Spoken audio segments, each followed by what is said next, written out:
तो फ्रेंड, आज की वीडियो में जो बताया है कि सुपर स्प्लेंडर का क्लच कैसे फिट करते हैं, क्योंकि मैंने गियर बॉक्स का video, super Splendor gear box का वीडियो पहले ही ऑलरेडी अपलोड कर दिया है, और crank shaft and gear system और यानी गियर चेंजर वेंजर गियर सेलेक्टर उसकी फिटिंग का पहले ही अपलोड कर दिया है वीडियो।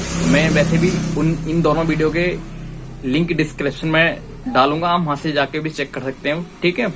इनकी क्रैंक शाफ्ट, गियर बॉक्स की फिटिंग एंड गियर बॉक्स की वाशर एंड लॉक कैसे फिट करते हैं, तो ठीक है फ्रेंड। इन दोनों वीडियो के लिंक मैं डिस्क्रिप्शन में डालूंगा। और इस वीडियो में जो बताया है, इस वीडियो में बताया है सुपर स्प्लेंडर का क्लच कैसे फिट करते हैं, फुल प्रोसीजर।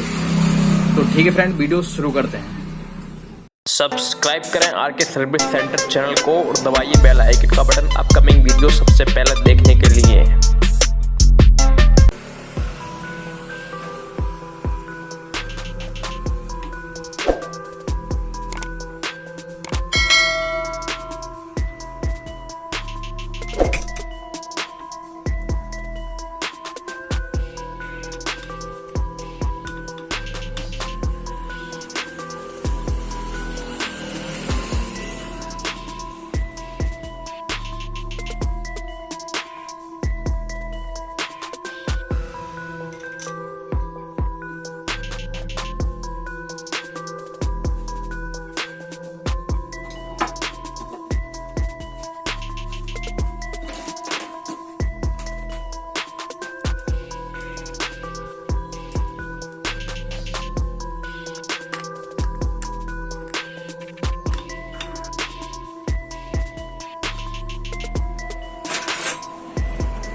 तो ठीक है फ्रेंड, कैसी लगी वीडियो कमेंट में जरूर बताएं, एक अच्छा सा प्यारा सा कमेंट जरूर करें और फिर मिलते हैं नई वीडियो के साथ। और अगर आप चैनल पे नए हो चैनल को सब्सक्राइब जरूर करें और बेल आइकन का बटन जरूर दबाएं और फिर मिलते हैं एक नई वीडियो के साथ। Okay friend.